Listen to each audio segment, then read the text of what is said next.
You're listening to episode 69 of Liz's Healthy Table.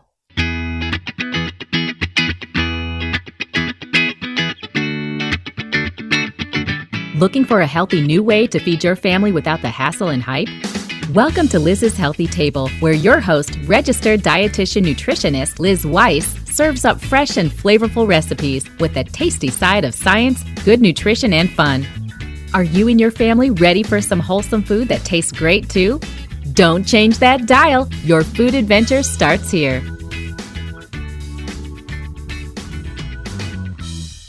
Welcome to the podcast, everyone. This week's show is all about nurturing healthy relationships.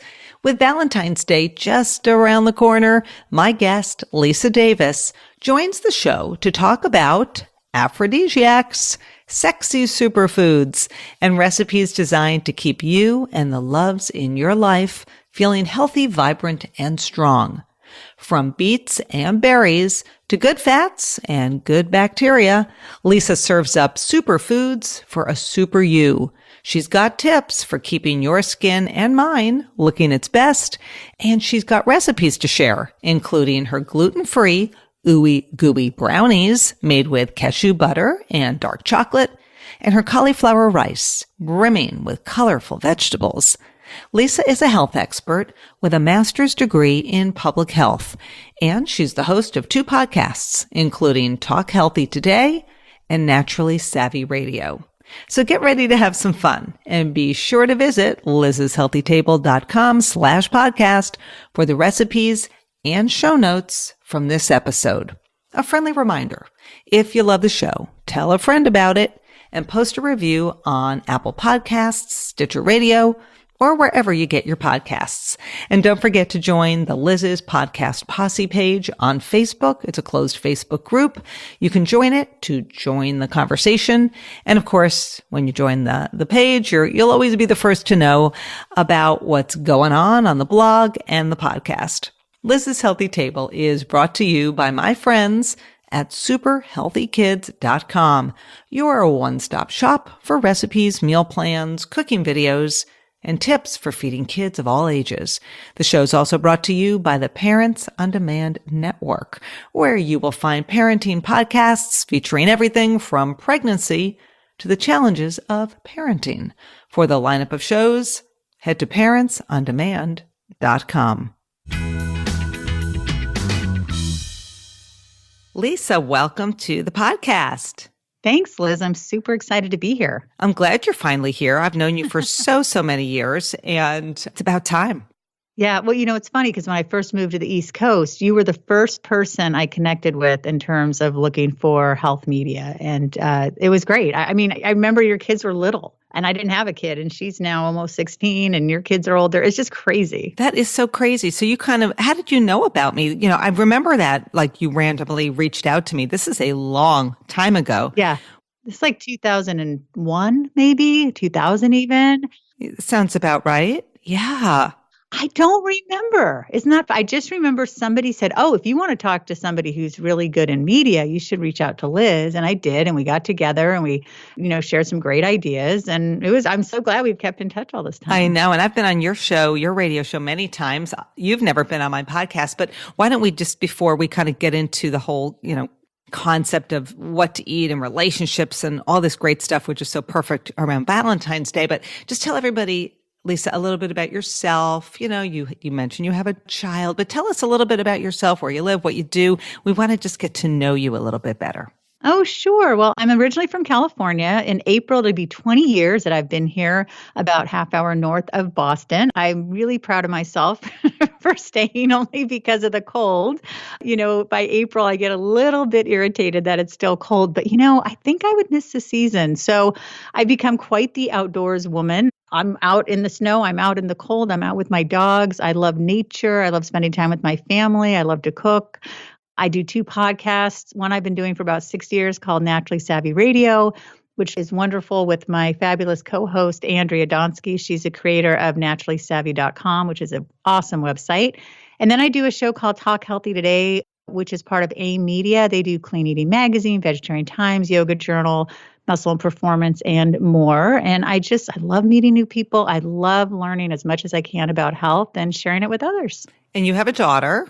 And I have a daughter. She is 15. She is on the autism spectrum, along with something called Dyscalculia, which I wish I'd known about this, Liz, when I was growing up, because it's a part of the dyslexic family, and it has to do with math and math ability. And I was in special math, and my husband, who is, and he hates when I say this, but it's true, he tested as profoundly gifted. He has math challenges, and people back then in the 70s were like, "You're not trying hard enough. Why are you so lazy?" He's like, "What? I'm doing my best." We're like, "Oh, dyscalculia. I bet we have that." So it's been a challenge. She is the love of my life, and it's also every day is ups and downs, and we do the best we can, and we just love her. And you've got a master's in public health, so health is your beat. Oh, yes, definitely. And when I got my MPH, I got turned on to health communications, and I thought, this is what I've been wanting. This is it. When you find your passion, you just get so excited. That was it. I can remember when I was in high school, my parents having their friends over, and they had lived in California. They were quote unquote health food nuts. This was in the 70s when somebody ate healthfully, you called them a health food nut. Today we eat nuts because they are healthy. And I can remember talking to them, and I was just like blown away by their passion for, eating healthfully. And I just said to my parents, I'm going to go to college and study nutrition. And I love to cook too, because I always hung out with my mom in the kitchen. And it's just funny, isn't it? How one chance meeting and then you end up your whole career is based on that. It's so interesting. It's funny because in my book, which is part memoir, I talk about my grandmother, my mom's mom, being the original health food nut. And then my mom becoming one, and then trying to get me, and how I rebelled and hid Girl Scout cookies in my room and ate as much junk as possible. And that eventually changed, obviously. But yeah, it was a struggle. Oh, what's your website before we move on? I'm super excited because it's brand new. It's lisadavismph.com. And I just love it. It's really, it's a beautiful site. It's easy to use. You can check out my podcast, my books, my videos. I used to do a video series called What's Hot in Health with Lisa Davis. And it's just really fun. All right. And you've interviewed so many people over your career. Obviously, you have interviewed Liz Weiss many times. Woohoo! But who are some of the other people that my listeners might say, oh my gosh, you interviewed so-and-so? Who have you talked to? Well, my favorite of all time was Henry Winkler. I did a book several years ago called Easy to Love but Hard to Live With. It's about people with brain-based, we call them differences. Some people call them disorders. I say we as my daughter and I. She's always like, it's differences. I have differences. And Henry Winkler was in the book. We did a Q&A for the radio show. I used to have an NPR regional show called It's Your Health for about 6 years. And I asked him if I could transcribe it for the book. And he talked about having dyslexia. It's also people with ADHD, autism spectrum, and mental health issues. And so that was so amazing. A recent interview I did face-to-face in New York City was with Scott Foley, and both of our mothers had passed of ovarian cancer. And just looking at him in the eye, and we're both tearing up. It was so beautiful. Judith Light was another one that was so amazing. Julie Bowen from Modern Family was super fun. She was talking about her son and how he's allergic to bees and the anaphylaxis. And the way she described the story, I said, that sounds like it would come right out of Modern Family.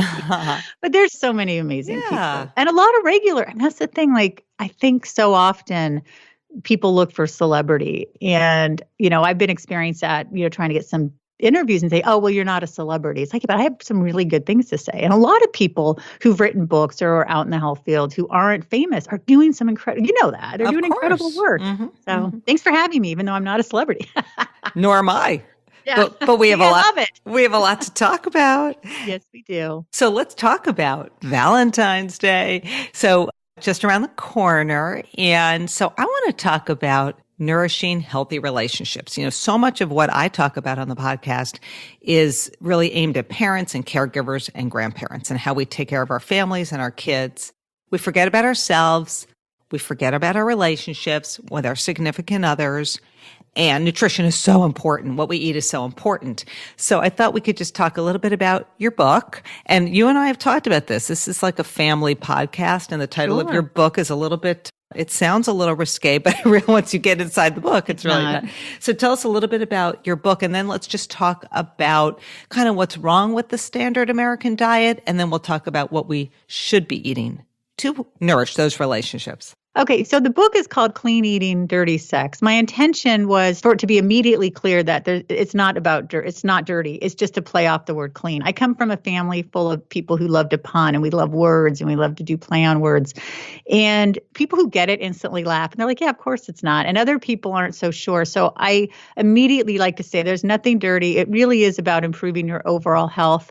And there is an emphasis on your sexual health, your relationships, your intimacy, your communication. And I think as parents, it gets so hard to spend time with your partner. I mean, my husband and I are watching Blackish last night, and they had this great episode where the family went on vacation. And the parents, were like, okay, that's it, kids, you're on your own. And they put the oldest kid, who I think is like 19 or 20, in charge.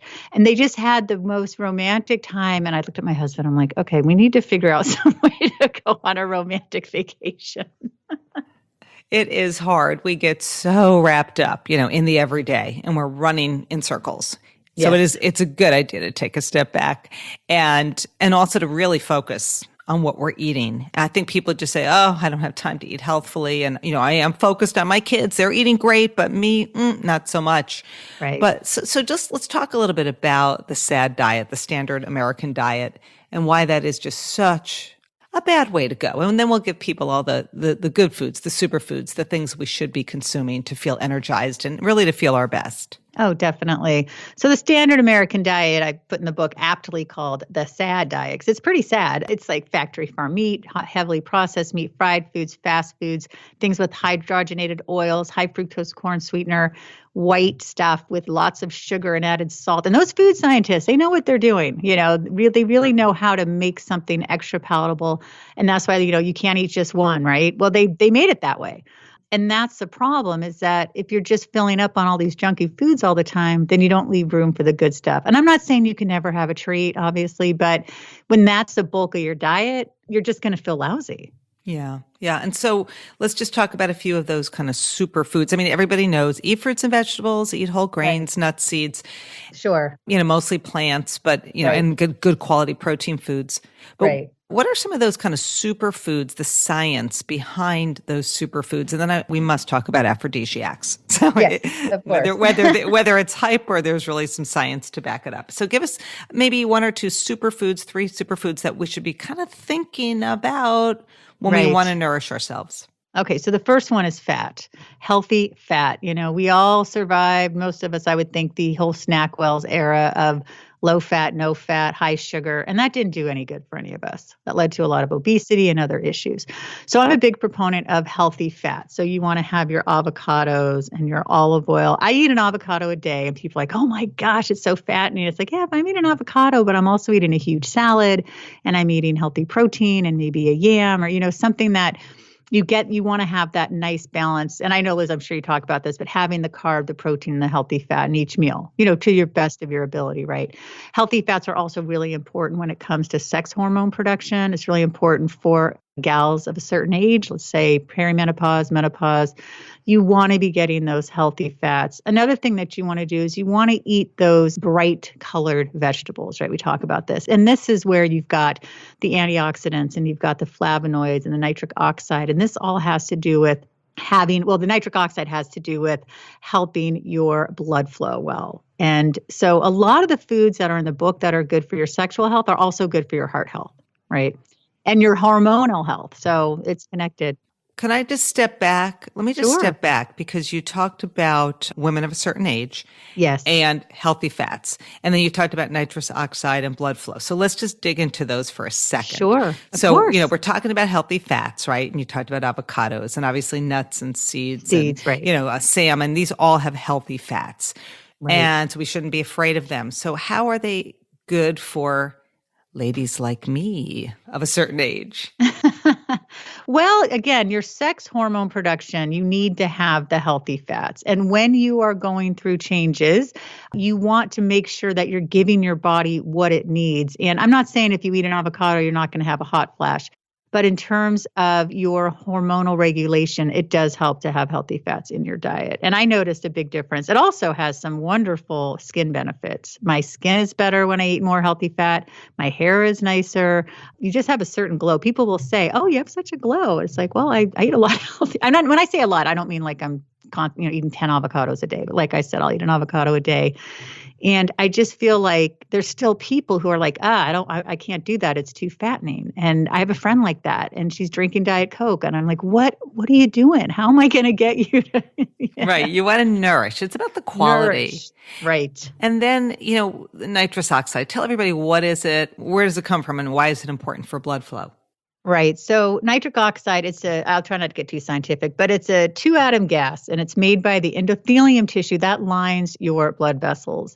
And that also lines the vessels in the sex organs. So when you have nitric oxide, it basically dilates and allows the blood to flow through better. And that's not just important for men. It's important for women to have blood flow in that area as well. And so what foods should we be consuming then? Oh, beets are fantastic for nitric oxide.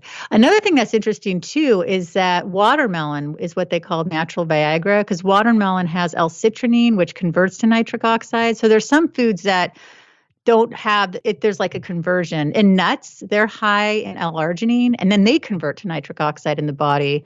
Another wonderful thing that you can eat berries are great. Those are more about the antioxidants and the flavonoids, which help also with keeping the cells clean. The blood vessels clean. So you got cleaner blood vessels, you've got better blood flow, you got healthy sex hormones. So those are my favorite foods to go to. The trifecta.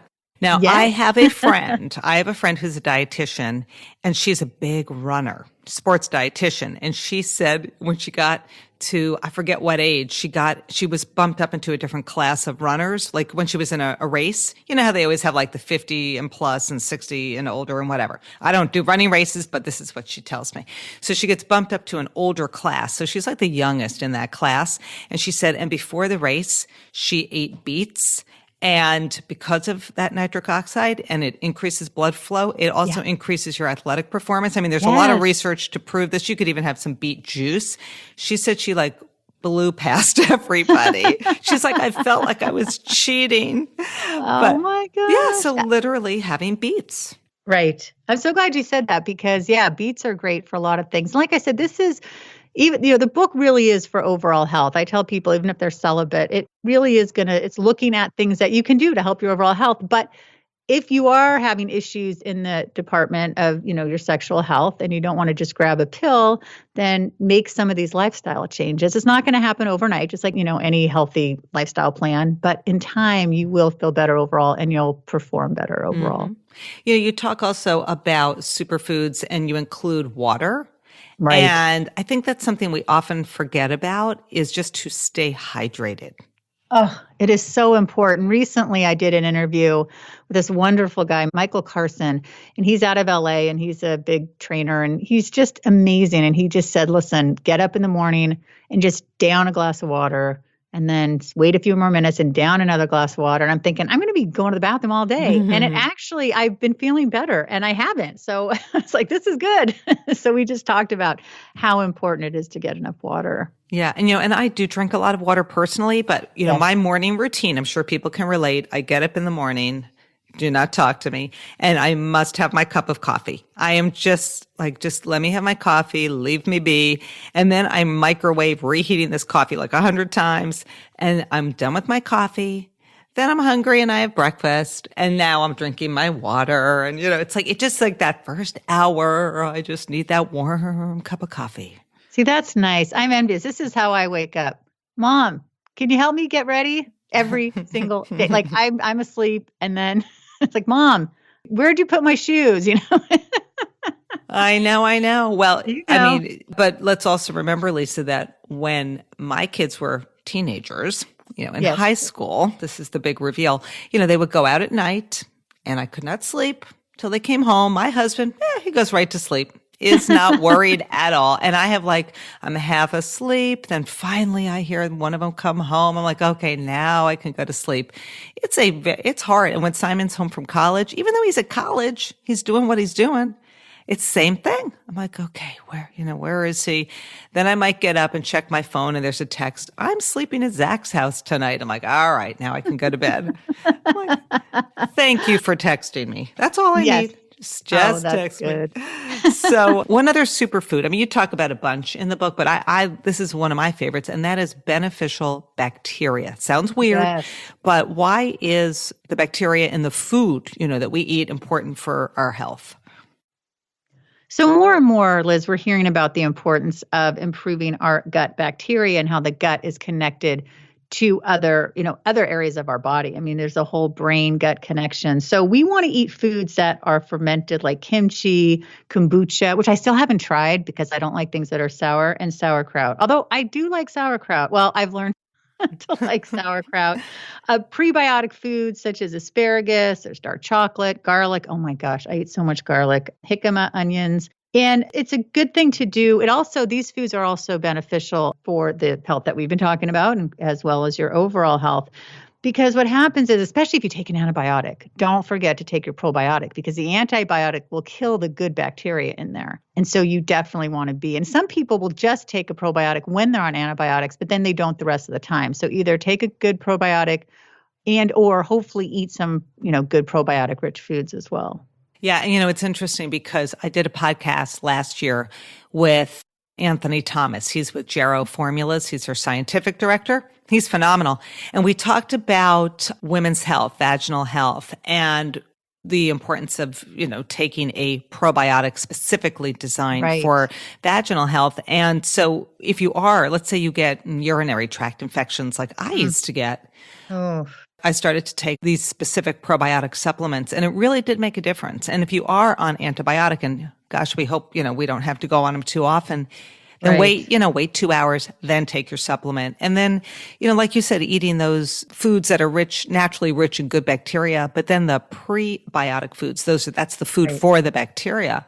Really important just to keep our bodies well populated, with those good bugs. Yes, definitely. Yeah, I'm glad you mentioned that about the vaginal health. That is really important. Yeah, and especially as women get older, everything changes, our physiology changes, and so so we definitely want to, be nourishing all aspects of our health. Definitely. Okay, so aphrodisiacs. Let's spend a few minutes on that, because I remember I worked at CNN so many years ago, and I remember doing a story on Aphrodisiac Foods, because there is science. People hear about oysters. Yeah. They hear about asparagus. There's certain foods and chocolate that you hear about. So maybe list one or two aphrodisiac foods and the science to really back them up.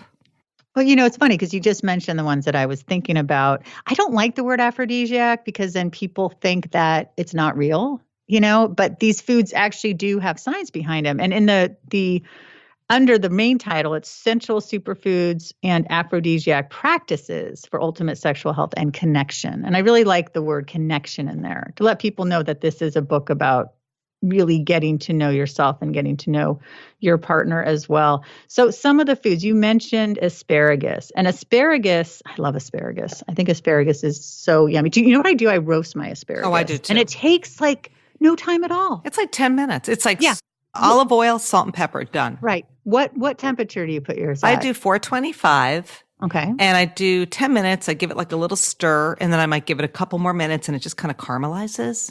Right. Just put it on foil on a sheet pan. How do you cook it? I do the same. I use avocado oil. I love avocado because I'm such an avocado nut.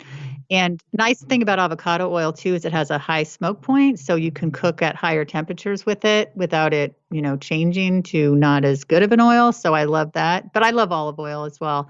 And then you got to have I love sea salt. Got to get the salt. So, all right. So asparagus has vitamin E, and that helps stimulate the production of sex hormones. So it doesn't have that healthy fat, but it has a vitamin E. It also contains B6 and B9, which are said to boost arousal. The other food that I think is good are berries. Berries, again, those are the antioxidant, they're anti-inflammatory, and they really help with the blood flow as well. And just berries are so good on so many levels. Other than your teeth, it's funny, I'm going in to have my teeth whitened soon. And they're like, no berries. And I thought they were going to say no dark chocolate. And I was going to go, you know what? I don't think I can do it because I eat dark chocolate every single day. That's the only way I get sugar other than sugar that's natural and in fruits and stuff. I'm like, you can't take my dark chocolate away. So dark chocolate's amazing because it's got antioxidants. It's got something called, and I'm not very good at pronouncing, phenylethylamine. that chemical induces your feel-good hormones. It also has the flavonoids. And if you eat chocolate, you do want to, it also has healthy fat. You do want to eat at 70% cocoa or higher. So, you can't have a Hershey bar and be like, okay, this is healthy. Lisa, you mentioned that feel-good hormone because I do love chocolate. And my problem with chocolate is that when I eat it, it's like, I feel so good and now I want to have more of it. So how do we balance that out so that you can enjoy it, but you're not, like you mentioned, going for the dark chocolate and not like the candy bar that has all sorts of junk in it. But how do you kind of control the portions, if you will? Well, what I do is I allow myself to have, they're small squares. So like 4 small squares a day. And what I'll do is sometimes I'll even break those squares into halves and then I'll put it in so I can kind of have a little bit throughout the day. And then I'll put it in my mouth and I'll let it, I don't just chew it and I'm not reading. I'm not on the phone. I'm not on my computer. My eyes are closed. This is called mindful eating. I am literally just focusing on the texture, the flavor, the sensation of the chocolate. And it's so much more enjoyable because if you just shove, and this is with any food, if you just shove it in your mouth and like so many of us are multitasking all the time, you're not fully getting that joy from the food that you're eating. My husband will take a piece of chocolate, shove it in his mouth, chew it and swallow. I'm like, what are you doing? Because I'm like you. I take a tiny bite. I let it kind of melt in my mouth and I savor it. And it just tastes so good. I'm like, I don't understand. Like you're just shoving it in there. And how could you really enjoy it? Right? You just can't. That is true. I realized I didn't get to a third food. I can share one more if you'd like. Yeah. So another one is pumpkin seeds. And these are great because they have healthy fat. They're a great source of zinc and magnesium, and those boost testosterone levels. So that's helpful for women and men. Pumpkin and they're nice, seeds. And you can put them on salads, and you can, toast them. How do you make your pumpkin seeds, Liz? I make them by driving to Trader Joe's and buying a bag of toasted pumpkin seeds. Even better. Then I open them up and I will add them to baked goods and to salads. Just what you were saying. You could add them to rice dishes. Yes, very tasty. Oh, I like that. And what do you do? So, I mean, obviously on Halloween, you carve the pumpkin and you take hopefully we take the seeds out. We don't throw them away. So how do you make them? How do you like to make them? I have to be honest. In the last few years, since my daughter's been older, we haven't been carving the pumpkins. And so I will just buy my pumpkin seeds. But in the past, I would, clean them off and I would stick them on the pan with some avocado oil or olive oil. I don't remember the temperature now. What would you say? I'm 350? Is that too high? Yeah, but oftentimes like slow. Yeah, slow is better. Low and slow. Low and slow. Okay. Yeah. I was going to ask you about the Ooey Gooey Brownies in your book a little bit later, but I feel like since we just talked about chocolate. So I want everyone to know that in the book, there are recipes. And you worked with Erin McDonald, dietitian. Thank you very much, to create these recipes. Yes. And like with all my authors who I have on, I love to cook from their book first so we can talk about some of the recipes. And so the Ooey Gooey Brownies, and I'm going to post this to the blog and I'll put a link in the show notes. So thank you, Lisa, for sharing this with all of us. Sure. It is so easy and so delicious. I was telling Lisa before we started to tape the show that I literally could eat the entire pan. I'm like, Liz, stop. Like in the afternoon, I love to have a cup of tea and like a little something. And it's so yummy. I had a friend come over yesterday and we were hanging out and chatting. She had a brownie. I had a brownie, but we were like talking and, buzzing back and forth in conversation. And then I'm eating this brownie without realizing that I really ate the brownie. So I agree with you on this whole slow it down and really enjoy and savor.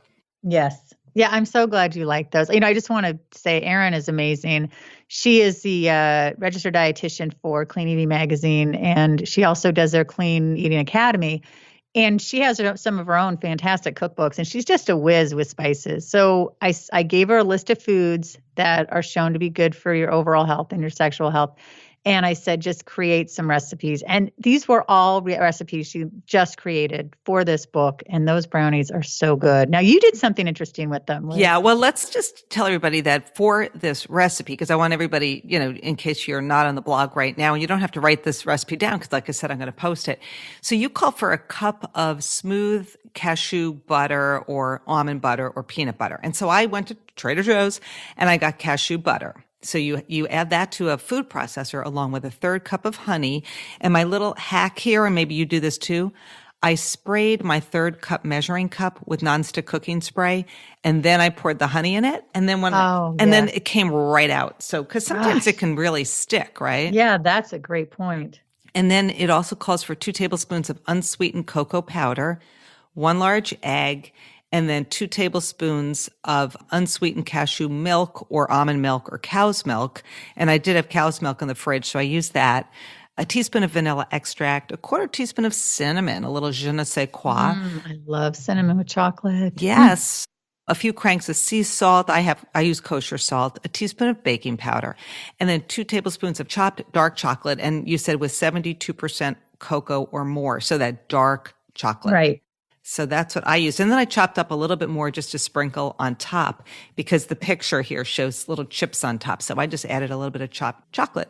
And then, everything gets pulverized in a food processor. At the very end, you just add the chunks of chocolate.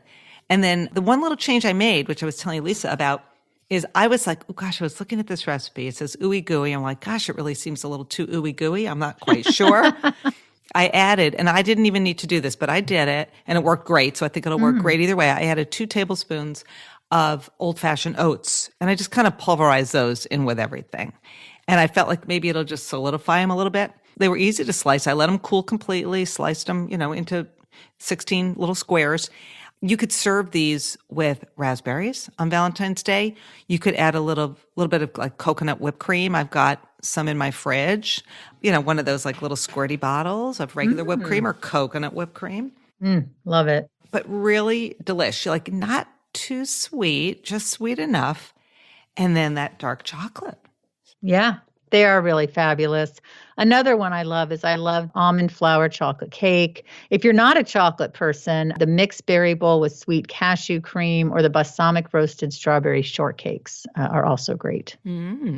So tell everybody a little bit about cashews, because like when it comes to nuts, I tend to go with almonds and I go with pecans, pistachios, walnuts, and cashews are so good. Like I do sometimes buy like the roasted cashews, lightly salted, but you use it quite a bit.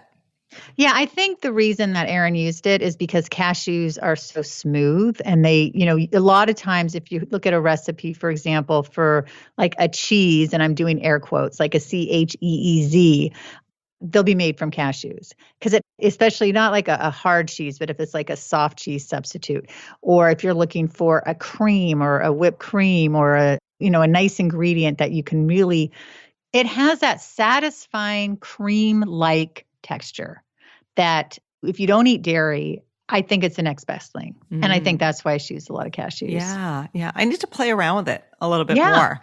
But I also think it's very mild in flavor. So, how sometimes like with peanut butter, it's like, whoa, peanut butter, but just kind of mild.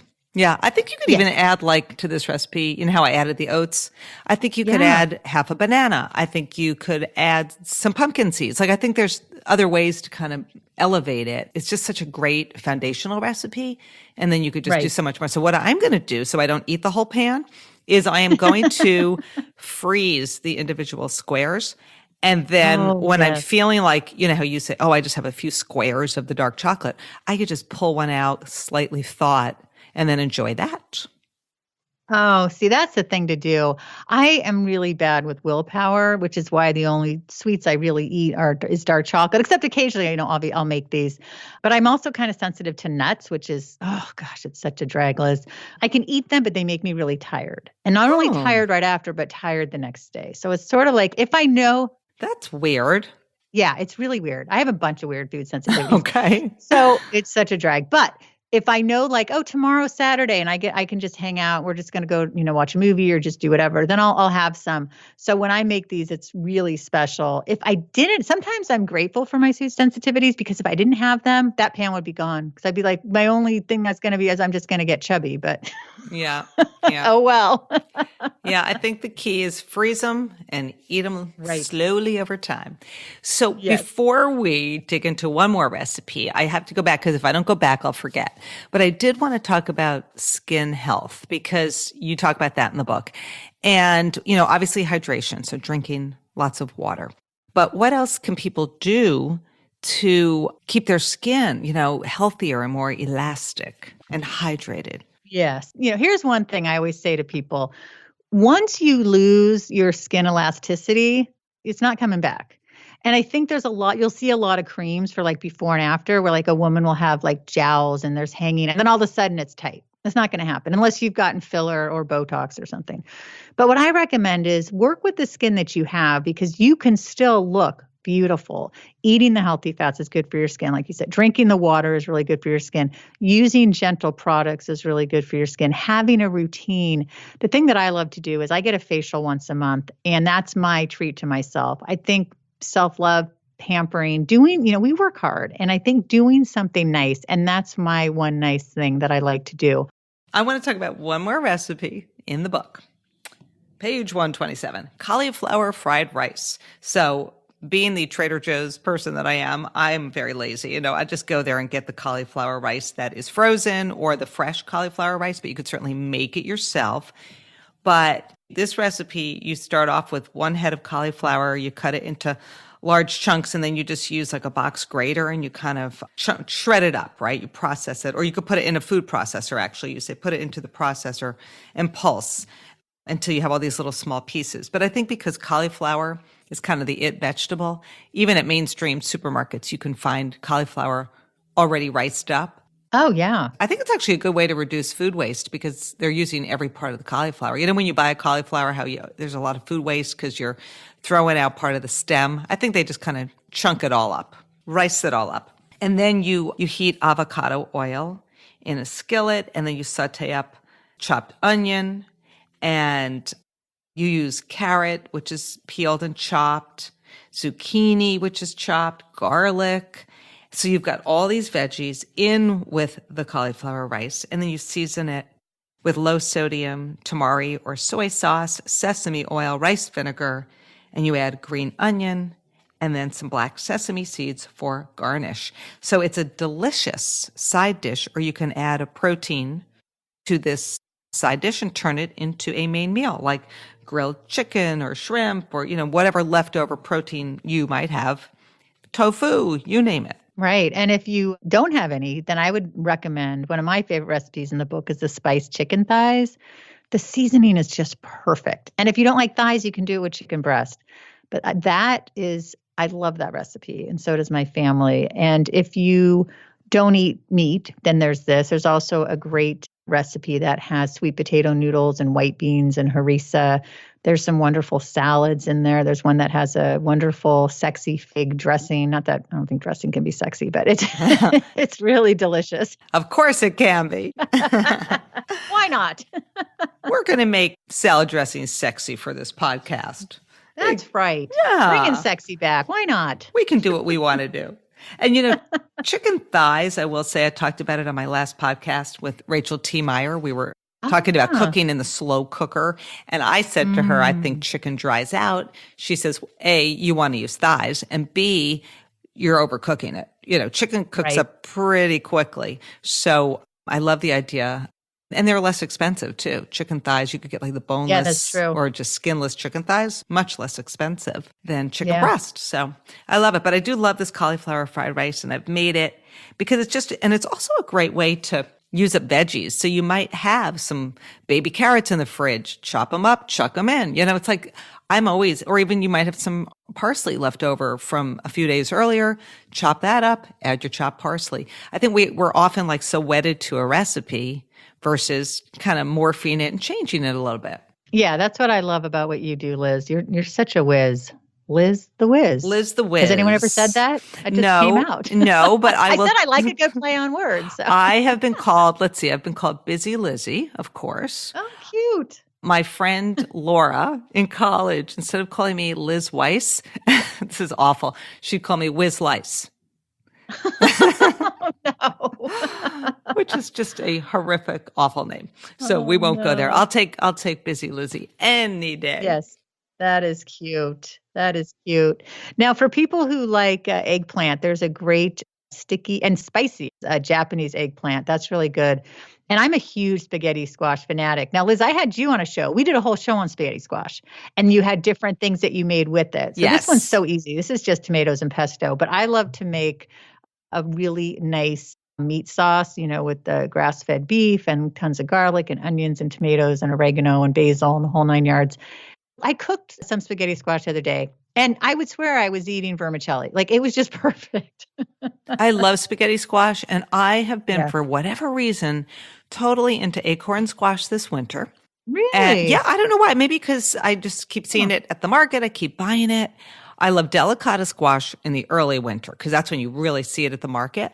I totally got into this new squash variety called honey nut. It's like a mini, bright orange. You're going to look for it next year. You won't see it now because it's earlier in the winter. So it looks like a mini version of a butternut squash. And it is like, it's a new variety. So it's even more deep in color, right? More rich in those carotenoids, those antioxidants. Honey nut, delicious. So I got into that, but I need to go back to spaghetti. So thank you for the reminder. Yeah, it's really great. Now, what do you do with the acorn squash? Do you just chop it up and No, because the thing I like about the spaghetti is I love the texture of it. Well, what I do with acorn is I just slice it in half, and then I scoop out the seeds, and then I brush the inside with olive oil, and then I add salt and pepper, kosher salt and pepper, and then I put it upside down on a baking dish that I line with foil, and I bake it at 425 for maybe half an hour. Then I kind of test it. If I think it needs a little more time, I'll give it another 5-10 minutes. And then you could eat it as is. Just use a spoon and scoop out the yummy veggie that's all soft and tender. You don't eat the skin, or fill it. You could fill it with anything. Anything like you would fill spaghetti squash, you could just fill it, you name it. Sometimes it could be rice, and I might add seeds and nuts. I might add beans, you name it. Anything goes.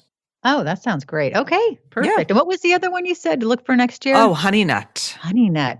Yeah. I've never heard of that. Well, if you look on my blog, so after we hang up, go to my blog and just search honey nut squash, and you'll see I've got a few recipes. And it's beautiful, just gorgeous. And the stuffing, it was like a mushroom, sauteed, chopped mushrooms that I created, like a whole mixture. That filling for the honey nut, you could add to any other squash. That's why I love squash. It's so versatile. Oh, definitely. You could kind of mix and match.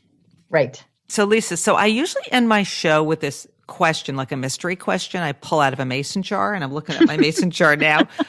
But I have a question. I decided I'm not going to ask you the mason jar question, because the question I really want to end the show on is, since we've been talking about healthy relationships and what to eat and romance and all that good stuff. Well, we didn't really get into the actual romance because this is, it's not what I do on my show, but sure. I wanted to know from you what you would make for that romantic dinner on Valentine's Day for you and your husband. So knowing all that you know about nutrition and the benefits of all these foods for your health, what would that romantic dinner look like?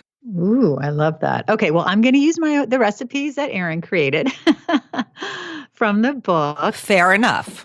I'm going to go light. Because here's the thing, maybe your kids are out of the house, maybe your in-laws took them, or they're at a friend's, you don't want to fall asleep on the couch at 8 because you ate too much. You might want some romance, right? So let's plan for a little romance together, which can even just be watching your favorite show and cuddling. You know what I mean? Like whatever your version is, but just having that nice time. So I would start with, and I mentioned this already, I really love that Aphrodisiac salad with the sexy fig dressing. Now, this was by Diana Stobo. She's written some wonderful books. I love that dressing. It's delicious. Can you tell us about it? Oh, sure. Okay. So the dressing ingredients, it's got flax oil, orange juice, it's got figs, apple cider vinegar, and salt. And then what I loved about it is it's different. It's not something that you usually have. The salad itself you can use butter lettuce, you can use spinach, avocado, so you get your healthy fat. You got an orange, the strawberries. There we go with the good, antioxidants. Mm-hmm. Then you've got almonds, which is good for the healthy fat. And then you just put all the ingredients in a high-speed blender and put the salad together, and there you go. I love that. So you blend up your dressing, you add it to your salad? Yeah. Mm-hmm. Yep. Okay. Exactly. And then I'm going back to ones that I love. Then with that, if I want to eat extra light, I would really just have that with some spiced chicken thighs. And the spices in that are, I'll just give some away: smoked paprika, ground cumin, garlic powder, onion powder, cracked lemon pepper, Himalayan sea salt. And, they're not things you never heard of, which is great because most people have these things in their home, which is really nice. And with those, you would combine all those in a bowl, and then you would, dip the, you put the spices in the chicken. And I'm going to let it be a little surprise. If you want to share that one too, Liz, I can give you that one as well. Yeah. Well, sometimes what I'll do on the show notes is I'll take a picture of a recipe from the book and I'll just post that. So maybe I will in the show notes, we'll share those two recipes. So you've got your chicken thighs and you've got this beautiful light salad. And then anything for dessert? Yes, I would go with the ooey gooey brownies. And I would either add the oats if you don't want them so ooey gooey. I'm an ooey gooey. I like it like the ooier gooier the better. But I'm going to try it. Next time I make them, I'm going to try them with the oats. And again, if you don't want the chocolate, then I would go with the mixed berry bowl with the sweet cashew cream. And if you're a vegetarian or a vegan, I would go with the zucchini noodles with basil pesto, or the spaghetti squash with tomatoes and pesto. Just keep it light, keep it basic. Fantastic. Well, I am getting hungry and I'm excited for Valentine's Day. So thank you for coming on the show finally after all these years. It's so exciting. I just wanted to mention one thing, that the book is part memoir as well. And that's one of my favorite parts of the book. I talk about my change from dirty eating to clean eating. And I share some other personal experiences. Some are sad, some are happy. But I think what I've been told by people is that it's the candidness that they really like. And it's very relatable. So I love that part of the book. Great. Well, we appreciate all your wisdom and all your yummy food ideas. So thank you so much, Lisa, for coming onto the show. Thank you, Liz. It was so much fun. Happy Valentine's Day, everyone. Well, that was a fun podcast. So I do encourage everybody to head on over to the show notes because I want to make sure you get some of those recipes. And again, I will be posting the Ooey Gooey Brownies as a separate blog post. So head on over, check those out. If you love the show, tell a friend about it. Post a review on iTunes, Stitcher Radio, wherever you get your podcasts. And as always, thanks for listening to Liz's Healthy Table.